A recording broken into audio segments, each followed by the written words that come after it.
எல்லோருக்கும் இனிய வணக்கம். இன்றைக்கு நாம் பார்க்க போவது 3ஆம் வகுப்பிற்கான சமூக அறிவியல் பாடம். பாடத்தின் தலைப்பு கனிம வளங்கள். இப்பாடத்தில் இயற்கை வளங்களை பற்றியும் கனிம வளங்களை பற்றியும் கனிம பயன்பாடுகளை பற்றியும் தெரிந்து கொள்ள இருக்கிறோம். அன்பு குழந்தைகளே, என்னோடு இன்பச் சுற்றுலா செல்ல தயாராக இருக்கிறீர்களா? வாருங்கள், என்னோடு இன்பச் சுற்றுலாவை கண்டு களிப்போம். எவ்வளவு அருமையான காட்சி! இயற்கை வளங்கள். இயற்கை வளங்களா? இயற்கை வளங்கள் என்றால் என்ன? இயற்கை வளங்கள் என்பது மனிதனின் அன்றாட தேவைகளை பூர்த்தி செய்து கொள்ள இயற்கையிடம் இருந்து கிடைக்கும் பொருளே இயற்கை வளங்கள் என்கிறோம். நமக்கு சுவாசிக்க காற்று தேவை, குடிப்பதற்கு நீர் தேவை, உண்பதற்கு தாவரங்கள் தேவை, தாவரங்கள் வளர்ச்சிக்கு மண் தேவை. அன்பு குழந்தைகளே, நம்முடைய அன்றாட தேவைகளை இவை பூர்த்தி செய்கிறது அல்லவா? இயற்கை வளங்களான சூரியன், நீர், காற்று, மண், தாவரங்கள், விலங்குகள், காடுகள், நிலக்கரி, பெட்ரோல், கனிமங்கள் இவை யாவும் இயற்கை வளங்களே. இந்த இயற்கை வளங்களை இரண்டாக பிரிக்கலாம். ஒன்று, புதுப்பிக்கக்கூடிய வளங்கள். புதுப்பிக்கக்கூடிய வளங்களா? அப்படி என்றால் என்ன? புதுப்பிக்கக்கூடிய வளங்கள் என்றால் நாம் ஒரு முறை பயன்படுத்திய பிறகும் மீண்டும் மீண்டும் நம்மால் சுற்றுச்சூழல் காரணங்களால் இவற்றை பயன்படுத்த இயலும். புதுப்பிக்கக்கூடிய வளங்கள் எடுத்துக்காட்டு சொல்லலாமா? ஆம், சூரியன், காற்று, நீர், மண் இவை எல்லாம் புதுப்பிக்கக்கூடிய வளங்கள். இவற்றை நாம் மீண்டும் மீண்டும் பயன்படுத்த இயலும். இவ்வளங்கள் சுற்றுச்சூழல் காரணங்களால் நமக்கு மீண்டும் மீண்டும் கிடைக்கும். அடுத்ததாக, புதுப்பிக்க இயலாத வளங்கள். வார்த்தை புதியதாக இருக்கிறது என்று பார்க்கிறீர்களா? ஒன்றும் கவலை இல்லை. இயலாது என்றால் என்ன? முடியாது.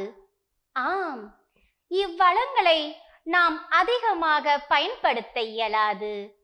ஏனென்றால் இவ்வளங்களை நாம் அதிகமாக பயன்படுத்தினோம் என்றால் இவ்வளங்கள் குறைந்துவிடும்.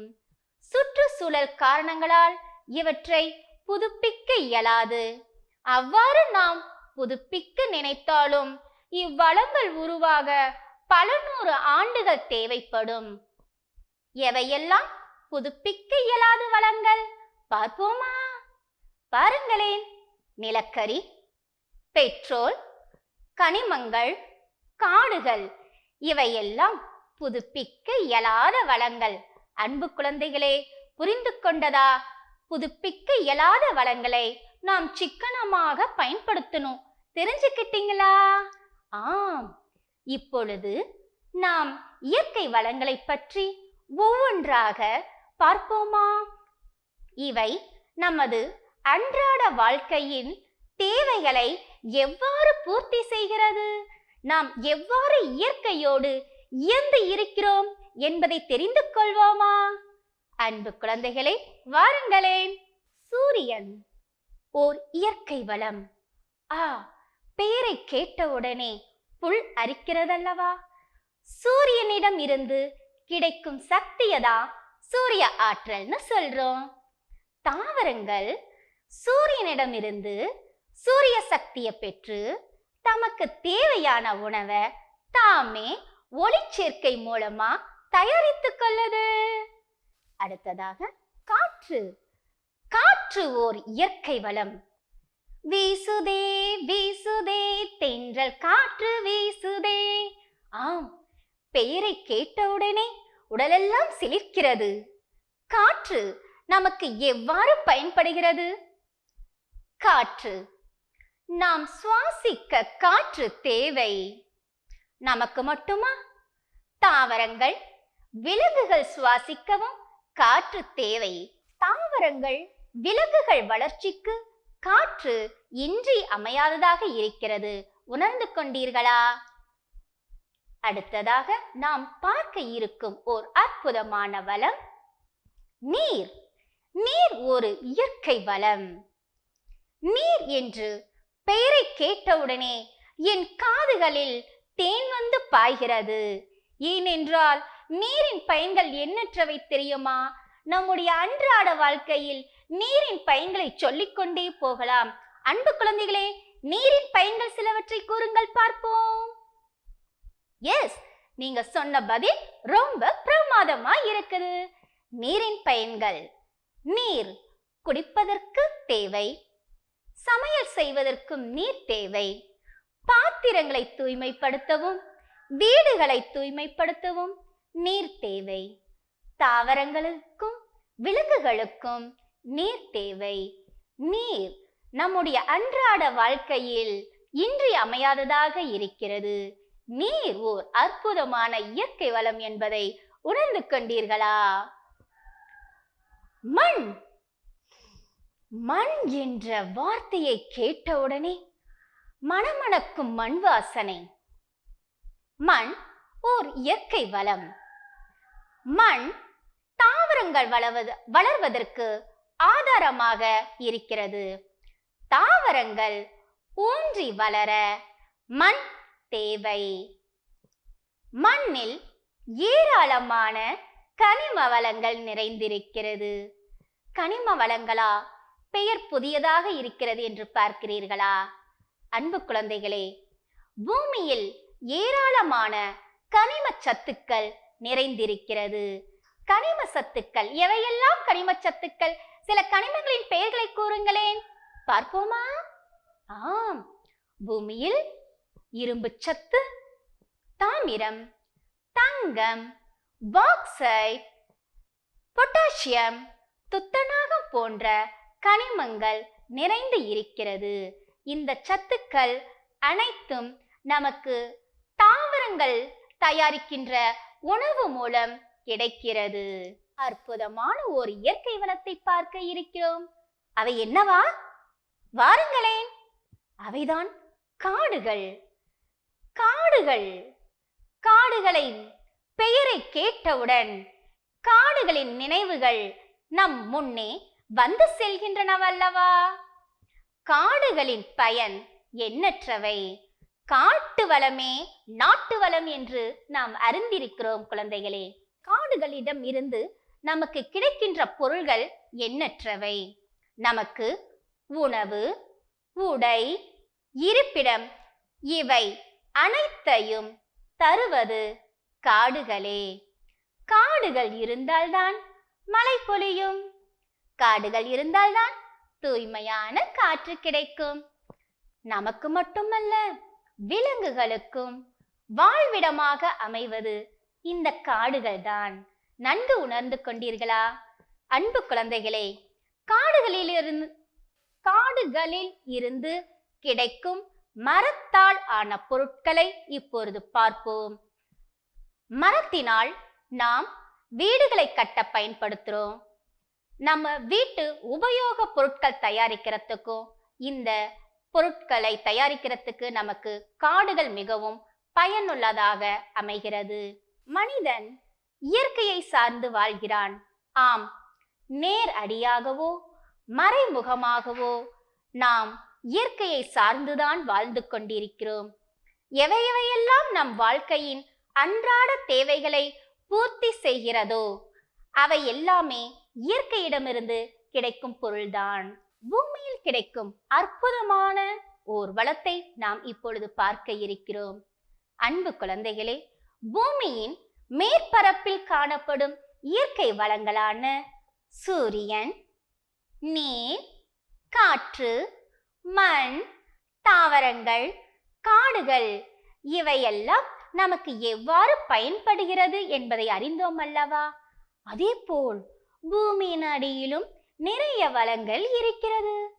நிலக்கரி, பெட்ரோல், கனிம வளங்கள் என்று சொல்லிக்கொண்டே போகலாம். கனிம வளங்களா? பெயர் புதியதாக இருக்கிறதே என்று நினைக்கிறீர்களா? கனிம வளங்கள் என்றால் என்ன? கனிம வளங்கள் என்பது பூமியின் அடியில் கிடைக்கும் பாறைகளில் இறுகிய நிலையில் காணப்படும் தாதுக்கள் கனிமங்கள் என்கிறோம். கனிமங்கள் சிலவற்றை இப்பொழுது பார்க்கலாமா? பார்ப்பதற்கு முன் அவற்றை ஓர் எளிய பாடல் மூலமாக அறிந்து கொள்வோமா குழந்தைகளே? வாருங்கள் பாடலுக்கு செல்வோம். தத்தா தத்தா தத்தா தத்தா தங்கமே, தாத்த தாத்த தாத்த தாத்த தாமிரமே, இரும்பே, பாப்ப பாப்ப பாப்ப பாப்ப பாக்சைட்டே, துத்த துத்த துத்த துத்த துத்த நாகமே,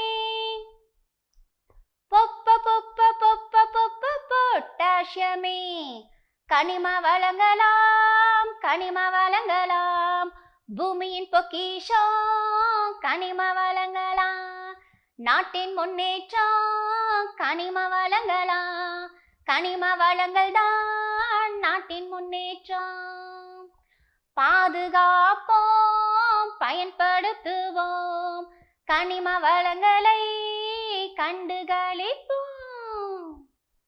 அன்பு குழந்தைகளே, பாடலில் வந்த கனிம வளங்களின் பெயர்கள் இப்பொழுது உங்கள் காதுகளுக்கு எட்டியதா? அவற்றை மீண்டும் நாம் நினைவு கூர்வோமா? கனிம வளங்களுள் சிலவற்றை காணலாம். தங்கம், தாமிரம், இரும்பு, பாக்சைட், துத்தநாகம், பொட்டாசியம் போன்ற கனிம வளங்கள் பூமியில் நிறைந்து காணப்படுகிறது. இந்த கனிம வளங்கள் நம் அன்றாட வாழ்க்கையில் பயன்படுகிறதா? நமது தேவைகளை பூர்த்தி செய்கிறதா? இந்த கனிம வளங்களை நாம் தொட்டு பார்த்திருக்கிறோமா என்பதையெல்லாம் ஓர் அலசலாக பார்ப்போமா? இவ்வளங்களை அறிந்து கொள்ள ஒரு சிறிய கலந்துரையாடல் மூலமா வர கதையில தெரிஞ்சுக்கலாம். ஒரு ஊர்ல ஒரு சீனுங்கிற பையன் அவனுடைய அப்பாவோட தாங்கள் கட்டிய புதிய வீட்டுக்கு போறாங்க. அங்க இருக்கிற எல்லா பொருளையும் அந்த சீனு குட்டி பையன் ஓடி ஓடி தொட்டு பார்க்கறான். தொட்டு பார்த்து எல்லா பொருள் பேரையும் சொல்லி பார்க்கறான். அப்படி இருக்கும் பொழுது அவனுக்கு திடீர்னு ஒரு பொருள் கண்ணில் தென்படுது. உடனடியாக அப்பாவிடம் ஓடி சென்று, அப்பா அப்பா இது என்னது அப்படின்னு கேக்குறான். அப்பாவும், இதுவா மின்கம்பி. மின்கம்பியா? மின்கம்பிக்குள்ள மெல்லிய உலோகம் இருக்கிற மாதிரி தெரியுது, அது என்னது? அதுவா மின்கம்பிக்குள்ள மெல்லிய மின்கம்பி இருக்கு பாக்குறீங்கல்ல, அதுதான் தாமிரத்தால் ஆன மின்கம்பி. இந்த தாமிரம் மின்சாரத்தை கடத்தக்கூடியது.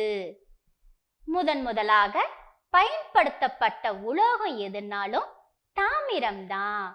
இந்த தாமிர கம்பி நிறைய பொருளை செய்ய பயன்படுது. என்னென்ன பொருள்னு ஒண்ணு ஒண்ணா பார்க்கலாமா? தாமிர கம்பிகள் மின்சாரத்தை கடத்த வல்லது. அப்படின்னா இங்க இருக்கிற கரண்ட், இங்க இருக்கிற மின்சாரம் அடுத்த ரூமுக்கு கரண்ட் வேணும்னா இப்ப இந்த மின்கம்பிகள் இணைப்ப கொடுத்தா விளக்கு எரியுதல்லவா? எப்படி? அந்த மின்கம்பிக்குள்ள மெல்லிய மின்கம்பிகள் இருக்கும். அது தாமிரத்தாலான மின்கம்பி. அன்பு குழந்தைகளே, இப்பொழுது பாருங்கள், உங்களிடம் நான் ஒரு பொருளை காட்டப் போகிறேன். அன்பு குழந்தைகளே, இப்பொருள் உங்களுக்கு நன்றாக தெரிகிறதா? இது என்னது? பாருங்கள், மின்கம்பி. இந்த மின்கம்பிக்குள் மெல்லியதாக மின்கம்பி தெரிகிறதா? பாருங்களேன். ஆம், இந்த மின்கம்பி தாமிரத்தால் ஆன மின்கம்பியாகும். இத எதுக்கு இந்த மின்கம்பிக்குள்ள வச்சிருக்காங்க, மின் ஒயருக்குள்ள வச்சிருக்காங்கன்னா, இந்த தாமிரம் மின்சாரத்தை கடத்தக்கூடியது. அதனாலதான் இத இங்க பயன்படுத்துறாங்க. தாமிரத்தின் பயன்பாட தெரிஞ்சுக்கிட்டீங்களா? இப்ப எது இதெல்லாம் மின்சாதன பொருட்களோ, எடுத்துக்காட்டாக இங்கே பாருங்க. இது என்னது? செல்பேசி. செல்பேசி மின்சாதன பொருள் தானே? ஆம், இந்த மின்சாதன பொருட்களை தயாரிக்க தாமிரம் பயன்படுகிறது. ஏன்னா மின்சாரம் கடத்தக்கூடிய ஒரு பொருள் தேவைதானே, அதற்காகத்தான் மின்சாதன பொருட்களான செல்பேசி, தொலைக்காட்சி, கணினி போன்ற அனைத்து மின்சாதன பொருட்களிலும் தாமிரம் காணப்படுகிறது. அன்பு குழந்தைகளே, தாமிரத்தின் பயன்பாட தெரிஞ்சுக்கிட்டீங்களா? அப்பா, எனக்கு இன்னொரு டவுட்ப்பா. தாமிரத்தால் மின்கம்பி மட்டும்தான் செய்ய முடியுமா அப்படின்னு அந்த குழந்தை கேக்குறான். உடனே அதுக்கு அப்பா, இல்ல சாமி, தாமிரத்தால் நிறைய பொருட்கள் கூட செய்யலாம். அப்பா, ஒவ்வொன்றா சொல்லுங்களேன். உடனே அப்பா, தாமிரத்தாலான பொருட்கள் நிறைய இருக்குப்பா. நம்முடைய பூஜை அறையில பாரு. இப்ப நான் ஒரு பொருளை காட்டுறேன், அது என்னன்னு சொல்லுன்னு கேட்டாரு. இது என்னது? டம்ளர். இந்த டம்ளர் தாமிரத்தாலான பொருள். இது மாதிரி ஆதி காலத்துல நம்ம முன்னோர்கள் தாமிரத்தால் ஆன பொருட்கள் நிறைய செஞ்சிருக்காங்க. சமையல் பாத்திரங்களாக அண்டா, தட்டு, கரண்டி ஆகிய பாத்திரங்கள் செய்யறதுக்கும், பூஜை பொருட்கள் அறையில நாம பார்த்திருப்போம், விளக்கு, குத்து விளக்கு, சாம்பிராணி தூபம் ஆகியவற்றை தயாரிக்க இந்த தாமிர பொருட்களை பயன்படுத்துறாங்க. மேலும் நம் அன்பு குழந்தைகளே, எல்லாரும் ஒரு நிமிஷம் பாருங்க. என்னிடம் ஒரு பொருள் இருக்குது, அது என்னன்னு பாருங்க. பாத்தீங்களா? இந்த சமையல் பாத்திரம் உங்களுடைய சமையல் அறையில பார்த்திருப்பீங்க. இப்ப உங்க வீட்லயும் இந்த மாதிரி பொருள் இருக்குதான்னு சொல்லுங்க. இங்கே பாருங்க, தாமிரம் முலாம் பூசப்பட்ட பாத்திரம். ஆம், இன்றும் தாமிரத்தால் ஆன பொருட்களை நாம் பயன்படுத்தி கொண்டுதான் இருக்கிறோம். தாமிரம் மிக சிறந்த மின்கடத்தி. கேள்விப்பட்டோம் இல்லையா? இப்ப உங்க கையில இருக்கிற செல்போனா இருக்கலாம், மடிக்கணினியா இருக்கலாம், தொலைக்காட்சியா இருக்கலாம், இவற்றிலும் என்ன இருக்கிறது? சொல்லுங்கள் பார்க்கலாம். மிகச் சரியான விடை தாமிரம். தாமிரம் சிறிதளவு சேர்க்கப்பட்டு செய்யப்படுகிறது என்பதை நன்கு உணர்ந்து கொண்டீர்கள். அன்பு குழந்தைகளே, பூமியில் கிடைக்கும் வளங்கள் நேரடியாக கிடைப்பதில்லை. இவை பூமியிலிருந்து வெட்டி எடுக்கப்படுகிறது. சுரங்கங்கள் தோன்றி அவற்றை கடினப்பட்டு வேலையாட்கள் அவற்றை கொண்டு வந்து நமக்கு கொடுக்கிறார்கள். நாம் இந்த கதை மூலமா தாமிரத்தின் பயன்பாடுகளை தெரிஞ்சுக்கிட்டோம். நம்முடைய அன்றாட வாழ்க்கையில் தாமிரத்தால் ஆன பொருட்கள் இருக்குதுன்னு தெரிஞ்சுக்கிட்டீங்க. நம்முடைய வீடுகளில் தாமிரத்தால் ஆன பொருட்கள் ஏதாவது இருக்குன்னு கேட்டா என்ன பதில் சொல்ல போறீங்க? எஸ், இருக்குன்னு தான் சொல்ல போறீங்க. எந்தெந்த இடத்துல இருக்கு? ஆம், மின்கம்பியில தாமிர கம்பிகள் இருக்குது. இவை மின்சாரத்தை கடத்த பயன்படுது. ஆம், மின்கடத்தி. தாமிரம் சிறந்த மின்கடத்தி என்பதை தெரிஞ்சுக்கிட்டோம். அன்பு குழந்தைகளே, மின்கம்பியை யாரும் போய் தொட்டு விடாதீர்கள். தொட்டுவிட்டால் ஷாக் அடிக்கும். ஆமா, அவற்றை நாம் தொடக்கூடாது. அவற்றின் பயன்பாட்டை மட்டும் தெரிந்து கொண்டால் போதுமானது. நாம் அடுத்ததாக பார்க்க இருக்கிற இன்னொரு அற்புதமான வளம் என்னன்னு பார்க்கறீங்களா? இரும்பு. இரும்பு பூமியில தாதுக்களா காணப்படுது. இரும்பு தாதுகள்ல இருந்து தான் இரும்பு உற்பத்தியில பயன்படுது. இந்த இரும்பு நம்முடைய தமிழ்நாட்டுல கஞ்சமலை அப்படின்ற பகுதியில இரும்பு தாது நிறைய இருக்குதாம். எந்த ஊர்ல? கஞ்சமலை பகுதியில நிறைய இரும்பு தாதுகள் இருக்குதாம். இந்த இரும்பின் சிறப்பை பற்றி பார்ப்போமா? இரும்பு நமக்கு தேவையா? நம்முடைய அன்றாட வாழ்க்கையில் நாம் பயன்படுத்துறோமா? இயற்கை வளங்களான கனிம வளங்களில் இரும்பு நம்முடைய தேவைகளை பூர்த்தி செய்கிறதா? ஆம். எந்த வகையில் பூர்த்தி செய்கிறது? இரும்பு தாதிலிருந்து எடுக்கப்படும் இரும்பு இரும்பு தொழிற்சாலையில் பொருட்களாக வெளிவருகிறது. இரும்பு பற்றி இன்னொரு சிறப்பு சொல்லட்டுமா? இரும்பு காந்தத்தை ஈர்க்கும்.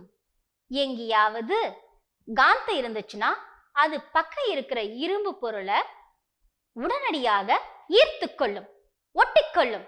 இதுதான் காந்தம் இரும்பை ஈர்க்கும்னு சொல்லுறாங்க. இரும்பு பார்க்கறதுக்கு எப்படி தெரியுமா இருக்கும்? அதனுடைய நிறமே கருப்பா இருக்கும். அந்த பாறைகள்ல அதை பார்த்த உடனே கண்டுபிடிச்சுக்குவாங்க, இதுல இரும்பு தாதுகள் நிறைய இருக்கு. அப்ப இந்த பூமியில இரும்பு தாதுகள் நிறைந்த இடமா இருக்கிறதுனால நம்மால இரும்பு வெட்டி எடுக்கிறாங்க. அவற்றை இரும்பு உற்பத்தியில் பல பொருட்களாக தயாரித்து நமக்கு கொடுக்கிறாங்க. அன்பு குழந்தைகளே, இரும்பு எப்படி தெரியுமா இருக்கும்? கனமா இருக்கும். இது ஒரு கனமான உலோகம். இந்த இரும்பு டக்குன்னு எளிதில் துருப்பிடிக்க கூடியவைதான். இது கனமா இருக்கிறதுனால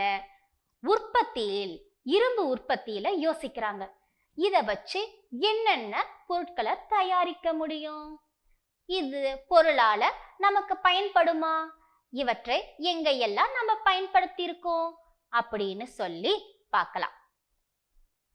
இரும்பு தொழிற்சாலைகளில் என்னென்ன பொருள்களாக வெளிவருகிறது என்று பார்ப்போமா?